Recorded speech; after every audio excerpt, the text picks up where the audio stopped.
সকলকে স্বাগতম জানাচ্ছি মুক্তাগাছার ইতিহাস মিডিয়া ইউটিউব চ্যানেল। মুক্তাগাছার ইতিহাস মিডিয়া ইউটিউব চ্যানেলে আজকের আয়োজনে থাকছে বাংলাদেশের স্বাধীনতা যুদ্ধের অন্যতম মহানায়ক এবং বাংলাদেশের প্রতিষ্ঠাতা মরহুম শেখ মুজিবুর রহমানের হত্যাকাণ্ড নিয়ে আমাদের আজকের ভিডিওতে। তো চলুন শুরু করি ভিডিওটা। বাংলাদেশের প্রতিষ্ঠাতা রাষ্ট্রপতি শেখ মুজিবুর রহমানকে সপরিবারের হত্যার ঘটনা 1975 সালের 15ই আগস্ট ভোরে বাংলাদেশ সেনাবাহিনীর একদল সদস্য সাময়িক অভ্যুত্থান সংগঠিত করে এবং শেখ মুজিবুর রহমানকে তার ধানমন্ডির 32-এর বাসভবনে সপরিবারে হত্যা করে। পরে 15ই আগস্ট 1975 থেকে 6 নভেম্বর 1975 পর্যন্ত খন্দকার মুশতাক আহমেদ অঘোষিতভাবে বাংলাদেশের রাষ্ট্রপতির পদে আসীন হন। শেখ মুজিবুর রহমানের হত্যাকাণ্ডের মাধ্যমে বাংলাদেশের বেসামরিক প্রশাসন কেন্দ্রিক রাজনীতিতে প্রথমবারের মতো সাময়িক ক্ষমতায় প্রত্যক্ষ হস্তক্ষেপ ঘটে। হত্যাকাণ্ডটি বাংলাদেশের আদর্শিক পট পরিবর্তন বলে বিবেচিত। লয়েন্স লিফসরিং এই হত্যাকাণ্ডের সামগ্রিক ঘটনাবলীকে মার্কিন পাকিস্তানপন্থী ও ভারত সোভিয়েতপন্থী দুই অক্ষশক্তির কর্তৃত্ব প্রতিষ্ঠার স্নায়ুযুদ্ধের সহিংস বহিঃপ্রকাশ বলে আখ্যায়িত করেন। 15ই আগস্ট বাংলাদেশের শোক দিবস আওয়ামী লীগ সরকার জাতীয় রাষ্ট্রীয়ভাবে পালন করত। 2024-এর অসহযোগ আন্দোলনে আওয়ামী লীগ সরকারের পতন পরবর্তী ঘটিত মোহাম্মদ ইউনূসের অন্তর্বর্তীকালীন সরকার দিবসটিকে সরকারি কার্যতালিকা থেকে বাতিল করেন। পটভূমি: 1971 সালের 16ই ডিসেম্বর বাংলাদেশ বিজয়ের পর শেখ মুজিবুরকে পাকিস্তানের কারাগার থেকে মুক্তি দেওয়া হয়। পরে তিনি যুক্তরাষ্ট্রের লন্ডন ও ভারত হয়ে বাংলাদেশে ফিরে আসেন। দেশে ফেরার পর মুজিব 1972 সালের 12ই জানুয়ারি প্রধানমন্ত্রী হিসাবে দেশের শাসনভার গ্রহণ করেন এবং পরবর্তী 3 বছর উক্ত পদে আসীন থাকেন। পরবর্তীতে 1975 সালে তিনি রাষ্ট্রপতির পদে আসীন হন। 1971 সালে পাকিস্তানি সেনাবাহিনী পরিচালিত 9 মাস ব্যাপক ধ্বংসযজ্ঞের উপর সমগ্র বাংলাদেশ বিধ্বস্ত অবস্থায় ছিল। প্রধানমন্ত্রী শেখ মুজিব এই ধ্বংসযজ্ঞকে মানব ইতিহাসের জঘন্যতম ধ্বংসযজ্ঞ উল্লেখ করে তৎকালীন পাকিস্তানি সেনাবাহিনী কর্তৃক 30 লাখ বাঙালি নিহত ও 2 লাখ বাঙালি মহিলার যৌন সহিংসতার আক্রান্ত হওয়ার আনুষ্ঠানিক ঘোষণা দেন। সদ্য স্বাধীন বাংলাদেশ এর জনগণের উচ্চ আশা আকাঙ্ক্ষা মুজিব সরকারের জন্য পূরণ করা কষ্টসাধ্য হয়ে পড়তে থাকে। জাতীয় রক্ষী বাহিনীর বিতর্ক ও সেনাবাহিনীর অসন্তোষ। জাতীয় রক্ষী বাহিনী একটি নিয়মিত আধা সামরিক বাহিনী যা নবপ্রতিষ্ঠিত বাংলাদেশে 1972 সালে রক্ষী বাহিনী আইন 1972 সাল দ্বারা গঠন করা হয়। শুরুতে মুজিব বাহিনী ও কাদিরিয়া বাহিনীর সদস্য নিয়ে এই বাহিনীর পত্তন করা হয়। ঢাকায় শেরেবাংলা নগরে এই বাহিনীর সদর দপ্তর স্থাপন করা হয়। ক্যাপ্টেন ANM নুরুজ্জামানকে রক্ষী বাহিনীর প্রদান করা হয়। বিদ্রোহ দমন এবং আইন শৃঙ্খলা বজায় রাখার জন্য গঠিত হয়।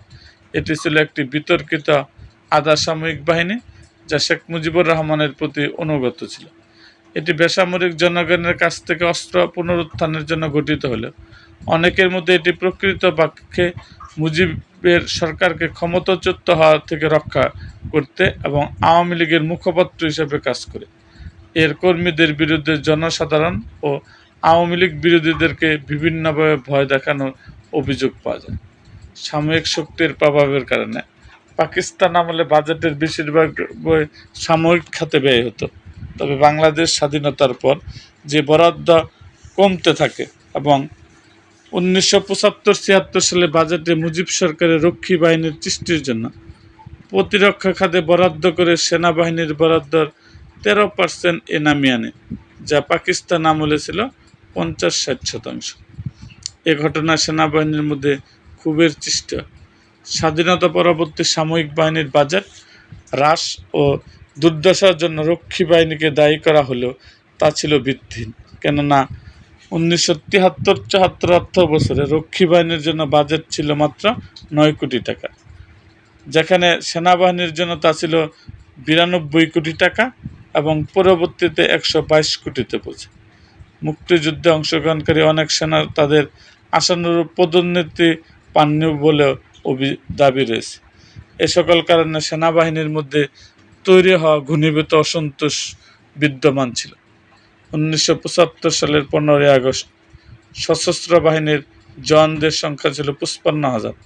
তার মধ্যে পাকিস্তান প্রত্যাগত জওয়ানদের সংখ্যা 24 এবং স্বাধীনতা সংগ্রামে অংশগ্রহণকারী ইস্ট বেঙ্গল রেজিমেন্ট জওয়ান ও নতুন করে রিক্রুটদের মিলিয়ে মোট সংখ্যা ছিল 27,000। পাকিস্তানের প্রত্যাগত অফিসারদের সংখ্যা ছিল 1100 এবং রক্ষী বাহিনীর সদস্য ছিল 10,000।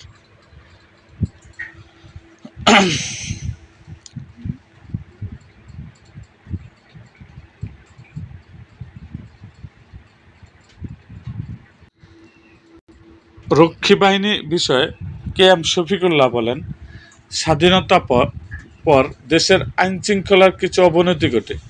সেই পরিপ্রেক্ষিতে সারা দেশে অস্ত্র উদ্ধার করতে পুলিশ ব্যর্থ হয়। কাজেই অস্ত্র উদ্ধারের দায়িত্ব আর্মিকে দেওয়া হতো। ওই সময় আর্মি এই দায়িত্ব অন্য কাউকে দেওয়ার জন্য বঙ্গবন্ধুকে বলেছিলেন। সেটাকে লক্ষ্য রেখে পুলিশকে শক্তিশালী করার জন্য রক্ষী বাহিনী গঠিত হয়। এই বাহিনী সম্বন্ধে কিছু মহল বিরূপ প্রতিক্রিয়া সৃষ্টি করে, ফলে যে রক্ষী বাহিনী সেনাবাহিনীর বিকল্প হিসেবে গঠিত হয় এবং এই মর্মে বিভ্রান্তি সৃষ্টি হয়। রক্ষী বাহিনীকে কার্যকর করার জন্য পার্লামেন্টে আইন পাস হয়, যাতে রক্ষী বাহিনীকে গ্রেপ্তারের ক্ষমতা দেওয়া হয়। এ ব্যাপারে অপপ্রচার হয় এবং সামরিক বাহিনীতে অসন্তোষ দেখা যায়। ফ্যাক্টস অ্যান্ড ডকুমেন্টস, বঙ্গবন্ধুর হত্যাকাণ্ড বইয়ের লেখক ও সাবেক তথ্য প্রতিমন্ত্রী অধ্যাপক আবু সাঈদ এ বিষয়ে নিম্নলিখিত মতামত বিবৃত করেন। পাকিস্তানে প্রত্যাগত অফিসাররা এক কথায় ভারত বিদ্বেষী, রক্ষণশীল, মুসলিম বিশ্বের প্রতি অনুরক্ত ছিল, যার ফলে তারা মুজিব সরকারকে মনে প্রাণে গ্রহণ করেনি।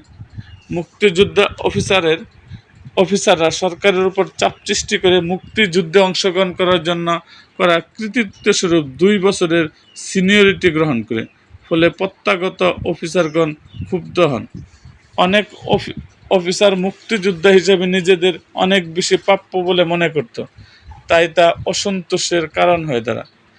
পাকিস্তান আমলে বাজেটের সিংহভাগ সামরিক খাতে ব্যয় হলেও সদ্য স্বাধীন যুদ্ধ বিধ্বস্ত বাংলাদেশের সংকটকালীন অবস্থায় বাজেটের 13%-এর বেশি সামরিক খাতে ব্যয় করা জাতীয় নীতির সহায়ক নয় বলে প্রতিবান হয়েছিল। তাই অফিসারদের মধ্যে ক্ষোভের কারণ হয়ে দাঁড়ায়। Lieutenant colonel M A Hamid Sheikh Mujibur রহমানের সাথে সাক্ষাতে মুজিব যা বলেন, কর্নেল সাহেব, কি বলবো আপনার আর্মির কথা। অফিসাররা আসে আর একে অন্যের বিরুদ্ধে কমপ্লেইন করে, অমুক এই করেছে সেই করেছে, আমার পোস্টিং, আমার প্রমোশন। বলুন তো কী হবে এসব আর্মি দিয়ে? অফিসাররা এভাবে কামড়াকামড়ি করলে, ডিসিপ্লিন না রাখলে এই আর্মির দিয়ে আমি কি করব? আমি এদের ঠেলাঠেলি সামলাবো না দেশ সামলাবো? আজ দেশ স্বাধীন হয়েছে, সবাই খাই শুরু করেছে, কোথায় থেকে আমি দেব তা কেউ ভাবতে চায় না। অফিসারদের উচ্চ আকাঙ্ক্ষা মুজিব সরকারের জন্য অসহনীয় পর্যায়ে পৌঁছে। পাকিস্তান আমলে পূর্ব পাকিস্তানে মাত্র 10,000 সেনা সদস্যের আবাসিক বাসস্থানের সুযোগ ছিল, কিন্তু স্বাধীন হওয়ার সময় সেনাবাহিনীর সংখ্যা ছিল 20,000। তার উপর পাকিস্তান প্রত্যাগত সামরিক বাহিনীর আরও প্রায় 25,000 সদস্য সেনাবাহিনীতে যোগদান করে। এরূপ অবস্থায় রাতারাতি প্রায় 40-45,000 সৈন্যবাহিনীর আবাসিক সুবিধা প্রদান শুধুমাত্র কথা ছিল না। ঢাকা, চট্টগ্রাম, যশোর, সৈয়দপুর এবং কুমিল্লা সেনানিবাসগুলোতে তাদের সাময়িক আবাসিক সুবিধার ব্যবস্থা করতে বাধ্য হয় মুজিব সরকার। ফলে সাময়িক সদস্যগণ ক্ষুব্ধ হন। অনেক সামরিক কর্মকর্তার বিদ্যামূল ধারণা ছিল যে তারা যখন পাকিস্তান সেনাবাহিনীর বিরুদ্ধে যুদ্ধ করেছিল তখন তারা আওয়ামী লীগ নেতৃবৃন্দ ভারতে নিরাপদে অবস্থান করেছিল। তাদের এই ভ্রান্ত ধারণা অসন্তোষের অন্যতম কারণ। সেনাবাহিনীতে সীমাহীন অপপ্রচার এবং ভুল বুঝাবুঝির ফলে শৃঙ্খলা বিনষ্ট হয়। এমতো অবস্থায় গ্রুপিং, দলাদলি প্রভৃতি কারণে সেনাবাহিনী ষড়যন্ত্রকারী গোষ্ঠীর তৎপরতা বৃদ্ধি থাকে। রক্ষী বাহিনীর সদস্যরা খাকি বর্ণের পোশাক পরিধান করতে রাজি ছিল না। পাকিস্তান সামরিক বাহিনীর পোশাক খাকি রঙের হওয়ায় তারা তা অপছন্দ করতেন। ফলে সরকার তাদের জন্য জলপাই রং সবুজ পোশাক বরাদ্দ করে, যা ছিল ভারতীয় সেনাবাহিনীর অনুরূপ। আবার রক্ষী বাহিনীর সদস্যগণ সুশৃঙ্খলিতভাবে ডিউটিতে নিয়োজিত থাকত এবং নীরবতা পালন করত। এসব সুযোগে রটিয়ে দেওয়া হয় যে রক্ষী বাহিনীর সদস্যরাগণ ভারতীয়, এর কোনো ভিত্তি ছিল না। কিন্তু শেখ মুজিবুর সরকারের প্রতি বিদ্বেষ রটনাকারীরা এই পূর্ণ সুযোগ নেয়। কথিত আছে, এক ভুয়া মিছিলে মাওলানা আব্দুল হামিদ খান ভাসানী একদল রক্ষী বাহিনীর সদস্যকে তাদের জেলা, গ্রাম কোথায় তার খোঁজখবর নিয়ে তার পাশে থাকা কাজী জাফর আহমেদ ও রাশেদ খান মেননকে বলেন, তোমরা না কও রক্ষী বাহিনীর সবাই ভারতীয়, আমি তো দেখতেছি এরা আমাগোই পোলা। তৎকালীন সেনাপ্রধান কে এম শফিউল্লাহ বলেন, রক্ষী বাহিনীর সদস্য সংখ্যা 12,000 হলেও সর্বোচ্চ প্রচারিত হয়ে গিয়েছিল তাদের সংখ্যা লক্ষাধিক। সেনাবাহিনীতে জিয়া ও শফিউল্লাহর দ্বন্দ্ব। স্বাধীনতা যুদ্ধের পর বাংলাদেশ সেনাবাহিনীতে নানা কারণে বিভেদ, বিশৃঙ্খলা সৃষ্টি হয়। মুক্তিযোদ্ধা এবং পাকিস্তান প্রত্যাখ্যাত সামরিক অফিসারদের মধ্যে দূরত্ব বৃদ্ধি থাকে।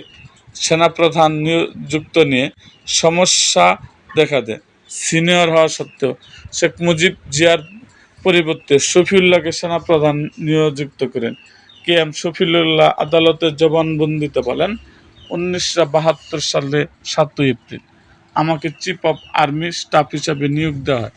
আমি এই নিয়োগের প্রতিবাদ করি, কারণ জিয়াউর রহমান ও আমার একই রকম যোগ্যতা থাকা সত্ত্বেও তিনি ব্যাচ নম্বরে আমার আগে ছিলেন, অর্থাৎ আমার 1 নম্বর সিনিয়র ছিলেন। আমি মেজর রবকে সঙ্গে নিয়ে বঙ্গবন্ধুর কাছে এই প্রতিবাদ জানাই। প্রতিবাদ দেওয়ার ব্যাপারে প্রায় 2 ঘন্টা বঙ্গবন্ধুর সঙ্গে আলাপ হয়। তিনি আমার সব কথা শোনার পর বললেন, তোমরা সব কথা শুনেছি, there is something called political decision. এখানে রাজনৈতিক সিদ্ধান্তে কিছু বলে কিছু আছে। উত্তরে আমি বলেছিলাম, from today and now onwards I am a victim of circumstances. আজ থেকে এবং এখন থেকে আমি পরিস্থিতির শিকার। বঙ্গবন্ধু বললেন, তোমরা বড় বড় কথা বলো, যাও, কাল থেকে তুমি জেনারেল উসমানের নিকট থেকে দায়িত্ব বুঝিয়ে নাও। জিয়াউর রহমানকে টেলিফোনে আমার দায়িত্ব পাওয়া এবং বঙ্গবন্ধুর সঙ্গে আলাপের বিস্তারিত জানায়। জিয়া তখন বলে, ওকে শফিউল্লাহ, গুড বাই। এটা ছিল একটি রাজনৈতিক সিদ্ধান্ত, যার ফলে জিয়া ব্যক্তিগতভাবে মুজিব সরকারের উপর ক্ষুব্ধ হন। এর ফলে জিয়াউর রহমান ও কে এম শফিউল্লাহর মধ্যে সম্পর্কের অবনতি ঘটে। কর্নেল সাফায়েত জামিল বলেন, মেজর জেনারেল জিয়াউর রহমান এবং মেজর জেনারেল শফিউল্লাহ সতীর্থ ছিলেন। জিয়াউর রহমান সিনিয়র ছিলেন, কিন্তু তাকে চিফ অফ স্টাফের পদ দেওয়া হয় নাই। এতে দুজনের মধ্যে সুসম্পর্ক ছিল না। কে এম শফিউল্লাহ আরও বলেন, আমি যখনই কোনো অফিসারের বিরুদ্ধে শৃঙ্খলা ভঙ্গের অপরাধের ব্যবস্থা নিয়েছি, তখন ওই সময় অফিসার জেনারেল জিয়ার নিকট শেল্টার নিয়েছি। সেনাবাহিনীতে বিভেদ সৃষ্টির জন্য কর্নেল অবসরপ্রাপ্ত শওকত আলী জিয়াউর রহমানকে দায়ী দাবি করে বলেন, সেনাবাহিনীতে অশুভ কিছু ঘটলে তার দায়িত্ব পড়ত শফিউল্লাহর উপর, কিন্তু ভালো কিছু ঘটলে সঙ্গে সঙ্গে প্রচার হয়ে যেত তা জিয়ার জন্য হয়েছে। ফ্যাক্টস অ্যান্ড ডকুমেন্টস বঙ্গবন্ধু হত্যাকাণ্ডের বইয়ের লেখক ও সাবেক তথ্য প্রতিমন্ত্রী অধ্যাপক আবু সাঈদের মতে সবসময় সেনাবাহিনীতে প্রচার চলত যে সকল গুণ ও মেধার আকর জিয়াউর রহমান। অনেকের মধ্যে পাকিস্তান প্রত্যাখ্যাত ও মুক্তিযুদ্ধের মধ্যে দ্বন্দ্ব লাগাবার জন্য জিয়াউর রহমান দায়ী ছিলেন। এ সকল বিষয়ের পাশাপাশি মুক্তিযোদ্ধাদের মধ্যেও বিভেদ ছিল। জিয়াউর রহমান জেড ফোর্স এবং খালেদ মোশাররফ ও শফিউল্লাহ KOS ফোর্সের সদস্যদের মধ্যে বনিবনা ছিল না। জিয়া, খালেদ ও শফিউল্লাহর মধ্যে মুক্তিযুদ্ধ চলাকালে দ্বন্দ্বের সূত্রপাত ঘটে। যদিও KOS ফোর্সের সদস্য সৈনিকদের সেনাবাহিনীতে আধিপত্যের বেশি হওয়ার কারণে জিয়ার সঙ্গে খালেদ ও শফিউল্লাহর মধ্যে সুসম্পর্ক ছিল না। স্বজনপ্রীতি ও পারিবারিক দুর্নীতির অভিযোগ। শেখ ফজলুল হক মনি অত্যন্ত প্রভাবশালী যুবনেতা ছিলেন। তিনি ছিলেন শেখ মুজিবুর রহমানের ভাগ্নে। 1962 সালে সংগঠিত শিক্ষা আন্দোলনে তিনি গুরুত্বপূর্ণ ভূমিকা পালন করেন। 1971 সালে তিনি মুজিব বাহিনীর নেতৃত্ব দেন। বাংলাদেশের স্বাধীনতার পর তিনি সক্রিয় রাজনীতিতে জড়িত ছিলেন। বাংলাদেশের কৃষক শ্রমিক আওয়ামী লীগ গঠিত হলে তিনি এর অন্যতম সম্পাদক নিযুক্ত হন। মুজিব বিরোধীগণ একে সুবিধাবাদী পদমর্যাদার আখ্যা দেন। তার বিরুদ্ধে ভারতের সঙ্গে বেসামরিক বাণিজ্য মুদ্রাস্ফীতি ও হ্রাসের উদ্দেশ্য নিষিদ্ধ। শেখ মুজিবের পৃষ্ঠপোষকতায় জড়িত থাকার অভিযোগে করা হয়। অনেকেই রাজনৈতিক বিশেষজ্ঞ সমালোচক তাকে শেখ মুজিবের বংশতান্ত্রিক শাসন ব্যবস্থায় প্রচেষ্টার একটি অংশ বলে অভিযোগ করেন। তবে মুজিবের বিরুদ্ধে যে স্বজনপ্রীতির অভিযোগ অনেক বিশ্লেষক নাকচ করে দেন। ইতিপূর্বে বাজারে রটিয়ে দেওয়া হয়েছিল যে শেখ মুজিবুর রহমান স্বজন পোষণ করছেন।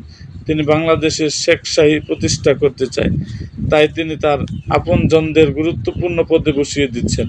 শেখ মুনি ছিলেন খুবই প্রভাবশালী যুবনেতা। রাজনৈতিক পড়াশোনা তার ছিল বিস্তর। ভালো লিখতে পারতেন, বলতে পারতেন। সর্বোপরি তিনি ছিলেন মুজিবের ভাগ্নে, অন্যদিকে তার একজন বিশ্বস্ত সহকর্মী, যার ফলে তার দলে একটি বিশেষ স্থান থাকবে ছিল। শেখ মুজিব তাকে জাতীয় দল বাকশালের অন্যতম সম্পাদক মনোনীত করেছিলেন। স্বার্থ সংশ্লিষ্ট মহল ধরে নিয়েছিল শেখ মুজিব তার ভাগ্নে শেখ মুনিকে পদবীর আলোর সামনে নিয়ে আসবেন।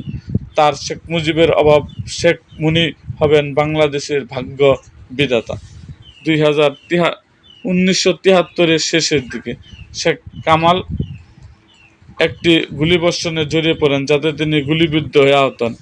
গুলিবর্ষণ কীভাবে ঘটে সে সম্পর্কে একাধিক দাবি রয়েছে। অনেকে দাবি শেখ কামাল ও তার বন্ধুরা একটি ব্যাংকে ডাকাতির চেষ্টা করার সময় এই গুলিবর্ষণ হয়েছিল। বাংলাদেশ সেনাবাহিনীর একজন অবসরপ্রাপ্ত মেজর জেনারেল দাবি করেছেন যে এটি আসলে বন্ধুত্বপূর্ণ গুলিবর্ষণের ঘটনা। পরেশ সাহার মতে, আমি আগেও বলেছি, এখনও বলছি, আওয়ামী লীগের সব নেতাকর্মী ধোয়া তুলসী পাতা। সে কথা বিশ্বাস করার কোনো সঙ্গত কারণ নেই। আওয়ামী লীগের কোনো নেতা, হাফ নেতা কিংবা সব নেতার বাড়ি সত্যি সত্যি দুর্নীতির আঁকড়া হয়ে উঠেছিল, তার প্রমাণ আছে। কিন্তু ভাই বলে যারা বলেন শেখ মুজিবের বড় ছেলে শেখ কামাল ছিলেন পাক্কা দুর্নীতি বাস, ডাকাতি করে ফিরতে, তাদের সেই উড়ো কথাকে সত্য বলে মেনে নিতে আমার নিশ্চয়ই আপত্তি থাকবে। কারণ দেশের সর্বময় ক্ষমতার অধিকারীর পুত্র যেখানেই হাত বাড়াবেন সেখানেই থেকে টাকা আসবে। একটু মাত্র ইঙ্গিত পেলে টাকা হুড় করে তার দিকে ছুটে আসবে। সেজন্য তাকে ডাকাতি করতে হবে কেন? মুজিবের বড় ছেলে হওয়া সত্ত্বেও শেখ কামাল এর একটি পরিচয় ছিল, তিনি ছিলেন মুক্তিযোদ্ধা, একজন প্রথম সারির যুবনেতা। তিনি কি জানতেন না ব্যাংক বা অন্য কোথায় ডাকাতি করার মতো হলে নিজেদের মুখের কলঙ্কের কালি লেপন করা?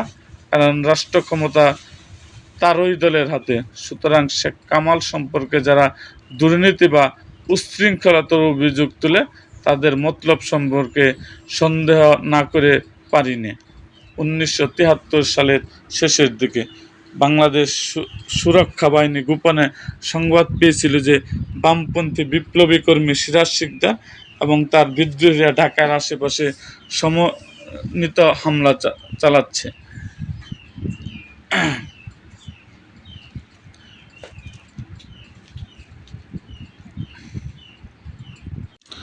ফলে শেখ কামাল আহত হন। তবে এটি দাবি করা হয় যে শেখ কামাল এবং তার বন্ধুরা ধানমন্ডিতে গিয়েছিল তার বন্ধু ইকবাল হাসান মাহমুদ টুকু সম্পত্তি কিনা একটি নতুন গাড়ি চালানোর পরীক্ষা করতে। ঢাকায় যেহেতু পুলিশ ভারী টহল দিচ্ছে, তাই তৎকালীন শহরের এসপি মাহমুদ্দিন বিক্রমার কমান্ডের অধীনে পুলিশ বিশেষ বাহিনীর যাত্রীদেরকে দুর্বৃত্ত বলে ভেবে গাড়িতে গুলি চালিয়েছিলেন। তবে এই ঘটনার পর সর্বত্র প্রচারিত হয় যে শেখ কামাল ব্যাংক ডাকাতি করতে গিয়ে গুলিবিদ্ধ হয়েছে। সুখরঞ্জন দাশগুপ্ত তার মুজিব হত্যা ষড়যন্ত্র বইয়ে শেখ কামাল ও শেখ জামালের দুর্নীতি অপরাধে জড়িত থাকার সপক্ষে লিখেছেন। অবশ্যই দুর্নীতি অন্যায় কাজে কিছুটা জড়িত ছিল শেখের দুই পুত্র কামাল এবং জামাল। স্নেহানন্দ মুজিব অনেক ক্ষেত্রে তার পুত্রদের এই অপরাধ দেখতে পেতেন না। তবে মুজিবের তনয় যুগল কী ধরনের দুর্নীতিতে জড়িত ছিল তা সুখরঞ্জন দাশগুপ্ত উল্লেখ করেনি। মুজিবের বিরুদ্ধে এসব অভিযোগ উদ্দেশ্য প্রণোদিত এবং অপপ্রচার বলে অনেকের মতামত।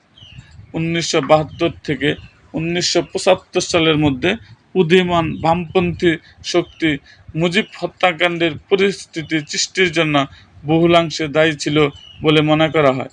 1971 সালে মুক্তিযুদ্ধের মাধ্যমে বাংলাদেশের স্বাধীনতা লাভ করে এবং নব্য স্বাধীন দেশ কীভাবে পরিচালিত হবে তা নিয়ে একটি মতাদর্শগত দ্বন্দ্বের সূত্রপাত হয়। তৎকালীন আওয়ামী লীগ নেতৃবৃন্দ গণতন্ত্রকে প্রথম পছন্দ হিসেবে বিবেচনা করলেও আসম আব্দুর রব এবং শাহজাহান সিরাজের নেতৃত্বাধীন আওয়ামী লীগের ছাত্র সংগঠন বাংলাদেশ ছাত্রলীগ তার বিরোধিতা করে। ছাত্রলীগের এই অংশটি মূলত সাবেক সাধারণ সম্পাদক সিরাজুল আলম খানের অনুসারী ছিল। তারা পরবর্তীতে ছাত্রলীগ থেকে বিভক্ত হয়ে জাতীয় সমাজতান্ত্রিক দল জাসদ নামক আওয়ামী লীগ বিরোধী একটি রাজনৈতিক দল গঠন করে, যার লক্ষ্য ছিল সমাজতন্ত্র একটি ধারা প্রতিষ্ঠা করা। সেটাকে তারা বৈজ্ঞানিক সমাজতন্ত্র হিসেবেও অভিহিত করেন। মুজিবের নেতৃত্বে প্রণীত 1972 সালের সংবিধান আবারও গণতান্ত্রিক অধিকার সন্নিবেশিত হয় এবং রাজনৈতিক দলগুলোর অবাধ রাজনীতির অধিকার লাভ করে, কিন্তু এই অবাধ গণতন্ত্রের সুযোগ গ্রহণ করে অতি উগ্র বামপন্থী দলগুলো গোপনে সশস্ত্র দল স্কোয়াড গঠন করতে থাকে। থানা ব্যাংক লুট করা হয়, খুন হত্যা রাহাজানি ডাকাতি জনজীবনে দুর্বিষহ করে তোলে। জাসদের বিপ্লবী সৈনিক সংস্থার সহ সম্পাদক মোহাম্মদ জালাল উদ্দিন এক সংবাদ সম্মেলনে 43টি থানা লুটের ঘটনা ও মুজিব হত্যার নিজেদের দায় স্বীকার করেন। সিরাজ শিকদারের সর্বহারা পার্টি বাংলাদেশকে ভারতের তাবেদার রাষ্ট্র আখ্যায়িত করে জনগণতান্ত্রিক পূর্ব বাংলায় প্রতিষ্ঠার জন্য সশস্ত্র সংগ্রামের আহ্বান জানায়। জাসদের উদ্যোগে প্রতিটি সেনানিবাসে অত্যন্ত গোপনে গঠিত বিপ্লবী সৈনিক সংস্থা। এর ফলে সেনাবাহিনীর শৃঙ্খলা চরমভাবে বিনষ্ট হয়। কর্নেল আবু তাহের ও হাসানুল হক ইনুর নেতৃত্বে জাসদের সহস্রমতা শাখা গণবাহিনী সরকারের সমর্থক আওয়ামী লীগের সদস্য ও পুলিশের হত্যার মাধ্যমে অভ্যুত্থান লিপ্ত হয়। এর ফলে দেশের আইন শৃঙ্খলা সম্পূর্ণ ভাঙ্গন ধরে এবং মুজিব হত্যাকাণ্ড সংগঠিত হওয়ার পথ প্রশস্ত করে। মুসলিম লীগ নেতৃবৃন্দ পাকিস্তানপন্থী হিসাবে, চীনপন্থীগণ ভারত বিরোধী হিসাবে, জামায়াতে ইসলামী স্বাধীনতা বিরোধী অনেক নেতাকর্মী মুক্তিযুদ্ধের সাথে সম্পৃক্ত ছিলেন না বলেও তারা সবাই কোনো রাজনৈতিক দলের আশ্রয় নিয়ে নিজেদের নিরাপত্তা ব্যবস্থা করতে চেয়েছিল। এই অবস্থায় সিরাজুল আলম খান, আসম আব্দুর রব ও শাহজাহান সিরাজের নেতৃত্বে জাসদ গঠিত হলে উক্ত রাজনৈতিক দলে অনেক আশ্রয় গ্রহণ করেন। প্রধানত মুক্তি বাহিনী ও মুজিব বাহিনীর যুবকদের একটি বিরাট অংশ নিয়ে জাতীয় সমাজতান্ত্রিক দল জাসদ গঠিত হয়েছিল। কিন্তু পরবর্তীতে জাসদ হয়ে তারা শেখ মুজিব সরকার বিরুদ্ধে যে কোনো ধরনের চরিত্রের লোকের আশ্রয়শাল। ফলে বৈজ্ঞানিক সমাজতন্ত্র কায়েমের উদ্দেশ্যে সমাজতান্ত্রিক বিপ্লব করার জন্য যে জাসদের জন্ম, তা পরিশেষে হয়ে দাঁড়ায় এক বহুশ্রেণী ভিত্তিক সংগঠন। এমনকি দুর্নীতির অভিযোগে সরকারি অথবা আধা সরকারি প্রতিষ্ঠান ও কর্পোরেশনের পথচ্যুত কর্মকর্তা এবং আওয়ামী লীগ থেকে বহিষ্কৃত নেতারা জাসদে যোগ দেন। ফ্যাক্টস অ্যান্ড ডকুমেন্ট বঙ্গবন্ধুর হত্যাকাণ্ড বইয়ের লেখক ও সাবেক তথ্য প্রতিমন্ত্রী অধ্যাপক আবু সাঈদ বলেন, 1972 সনে গৃহীত শাসনতন্ত্রের উক্ত মৌলিক অধিকারের সুযোগ নিয়ে ওই সমস্ত দল ও চক্র অজস্র ভানোয়াট ও মিথ্যাচার সমূহ বিভিন্নভাবে প্রচার করে জনগণকে সার্বিকভাবে বিভ্রান্ত করতে সক্ষম হয়। স্বাধীনতার বৈরী পুঁজিবাদী পোশাক শ্রেণী ও প্রতিক্রিয়াশীল শক্তিসমূহ স্ব স্বার্থে জাসদকে অর্থ, সম্পদ ও সাহায্য সহযোগিতা দিতে থাকেন। চীনপন্থী রাজনৈতিক দলগুলো বঙ্গবন্ধুকে জাতীয় দুশ্মন আখ্যা দিয়ে তাকে খতম করার ঘোষণা দেয়। চীনপন্থী সিরাজ শিকদার এক, তোহার মতিন, দেবেন শিকদার ও শান্তি সেন অমল সেনাদের চীনাপন্থী ও গ্রুপগুলোর ষড়যন্ত্র, রাজনীতি ও সশস্ত্র আন্দোলনের মধ্যে দিয়ে শেখ মুজিব সরকারকে উৎখাত করার চেষ্টা করে। ফলে মাওলানা ভাসানী মুজিব সরকারকে উৎখাত করে নতুন পতাকা উড়াবার হুমকি দেন। আবু সাঈদ বলেন, মাওলানা ভাসানী বহুদিন ধরে প্রগতিশীল রাজনীতির কথা নির্যাতনের ভোগ করেছেন। তিনি জীবনের শেষ প্রান্তে এসে অতি উগ্র ডান ও বামপন্থীদের হাতে এবং জাতীয় আন্তর্জাতিক ষড়যন্ত্রের ক্রিয়ানক হিসাবে কাজ করে গেলেন। স্বাধীনতার যুদ্ধে বর্ণনাতীত ক্ষতিগ্রস্ত সিদ্ধান্ত, দেশ পুনর্গঠনের কাজে যেখানে প্রয়োজন ছিল সহায়তা, সেখানে প্রকাশ্যে জনসভায় তিনি হুঙ্কার দিয়ে থাকলেন, আমি এদেশের প্রতিবিপ্লব ঘটাবো। স্ট্যানলি ওলপার্ট তার জুলফি ভুট্টো আর পাকিস্তান বইয়ে বলেছেন, মার্ক্সবাদী লেনিনবাদী কমিউনিস্ট পার্টির একাংশের নেতা আব্দুল হক 1974 সালে 16 ডিসেম্বর পাকিস্তানি নেতা জুলফিকার আলী ভুট্টোকে আমার প্রিয় প্রধানমন্ত্রী সম্বোধন করে অস্ত্র সহায়তা চেয়ে একটি চিঠি লেখেন। চিঠির ভাষা ছিল নিম্নরূপ: আমার প্রিয় প্রধানমন্ত্রী, পুতুল মুজিব চক্র এখন জনগণ থেকে সম্পূর্ণ বিচ্ছিন্ন। এই চক্রের বিরুদ্ধে ব্যবহারের জন্য অর্থ ও অস্ত্র ও ওয়ারলেস সরঞ্জাম প্রদানের আবেদন জানাচ্ছি। 1974 সালের 16 ডিসেম্বর বাংলা আব্দুল হকের লেখা চিঠিতে 1975 সালের 16 জানুয়ারি ভুট্টোর কাছে পৌঁছায়। চিঠিটি পাওয়ার পর তিনি অত্যন্ত জরুরি বলে মন্তব্য করেন এবং আব্দুল হককে সৎলোক বলে আখ্যায়িত করে তাকে কার্যকর সাহায্য দেওয়ার সুপারিশ করেন। আব্দুল হক সিলেটের মাহমুদ আলীর মাধ্যমে চিঠিটি পাঠিয়েছিলেন। মুক্তিযুদ্ধ চলাকালে মাহমুদ আলী পাকিস্তানিদের পক্ষ নেন এবং এর পুরস্কার হিসেবে ভুট্টো তাকে বিশেষ উপদেষ্টার পদ প্রদান করেন। জাতীয় সমাজতান্ত্রিক দল গঠনের পরপরই জাসদ নেতাকর্মীরা শেখ মুজিবুর রহমানের জাতীয় রক্ষী বাহিনীর বিরুদ্ধে আন্দোলন শুরু করে। সে সময় জাতীয় রক্ষী বাহিনীর সদস্যদের বিরুদ্ধে বিরোধী রাজনীতিবিদদের বাড়িতে হামলা, লুণ্ঠন, নির্যাতন, হত্যা, বিরোধী মতাদর্শীদের গুম করা সহ বহু বেআইনি কাজে যুক্ত থাকার ব্যাপারে অভিযোগ করা হয়েছিল।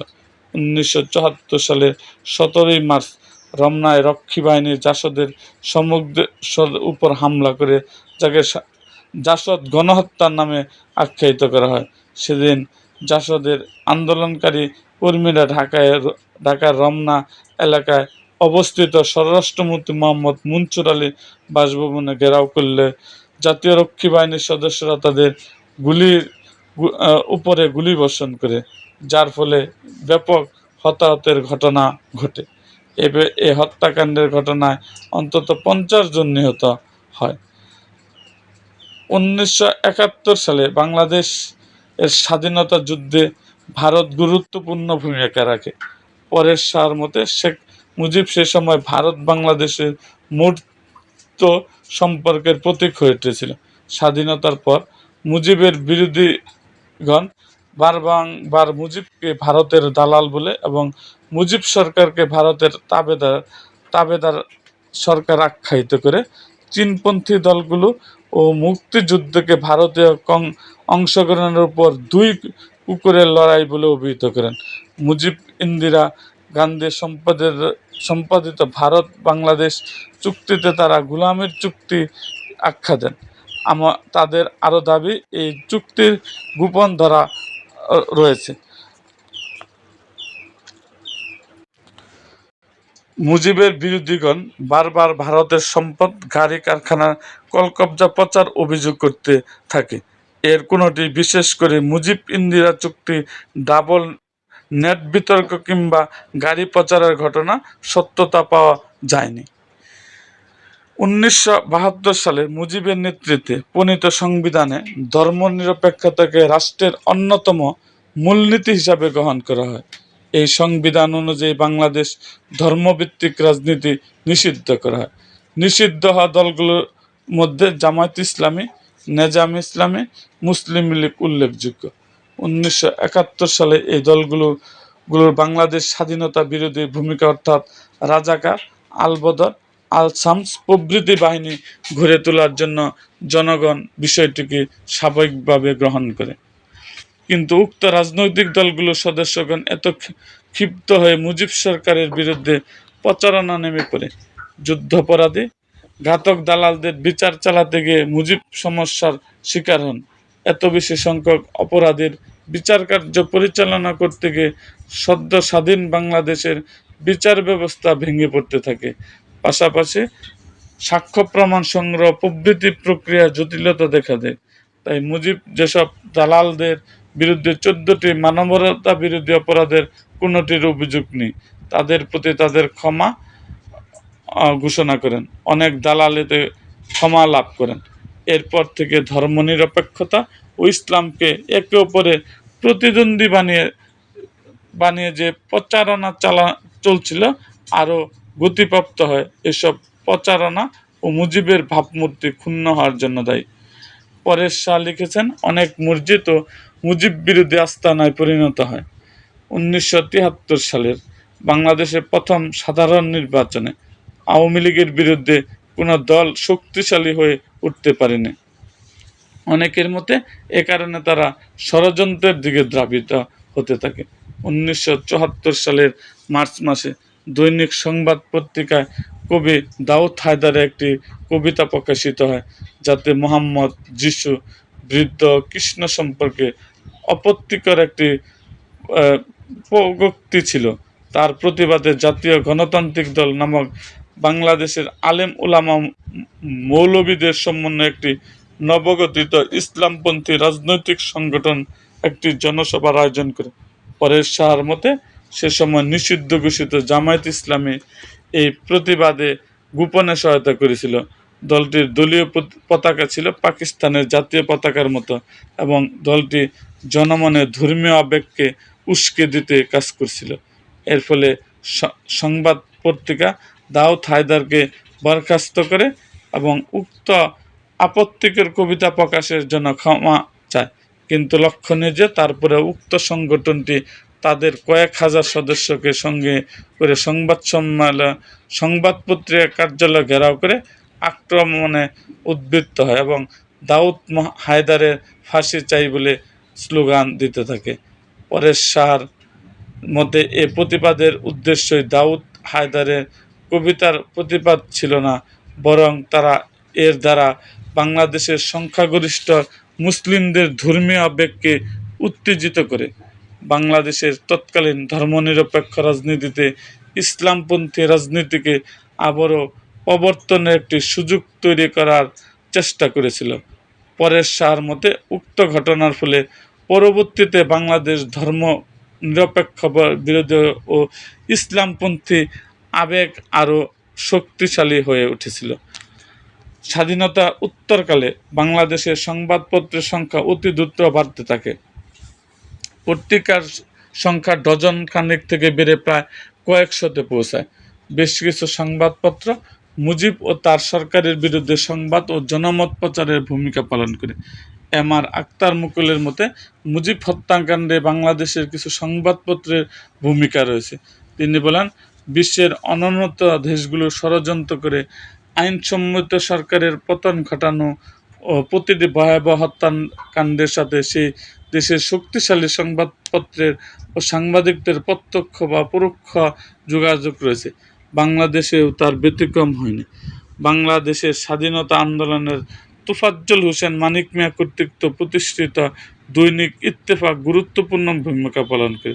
1969 সালে মানিক মিয়া মৃত্যুবরণ করেন এবং তারপরই ইত্তেফাকের দায়িত্ব লাভ করেন তার দুই পুত্র ব্যারিস্টার মাইনুল হোসেন ও আনোয়ার হোসেন মঞ্জু। আনোয়ার হোসেন মঞ্জু সাবেক মন্ত্রী ছিলেন। বাংলাদেশের স্বাধীনতা যুদ্ধের শুরুতে ইত্তেফাক অফিস পুড়িয়ে দেওয়া হয় পরেশ শাহর মতে, কিন্তু ইত্তেফাকের মুরব্বী ছিল যে মুরব্বী আমেরিকায় সুপারিশেই পাকিস্তানের ইয়াহিয়া সরকার ক্ষতিপূরণ স্বরূপ পাকিস্তানের গ্রামগঞ্জে যখন বাঙালিদের হত্যা করছে, তখন আনোয়ার হোসেন মঞ্জুকে পশ্চিম জার্মানির লন্ডন যেতে দেওয়া হয়, যার উদ্দেশ্য ইত্তেফাকের জন্য মুদ্রণ যন্ত্র খরিদ করা।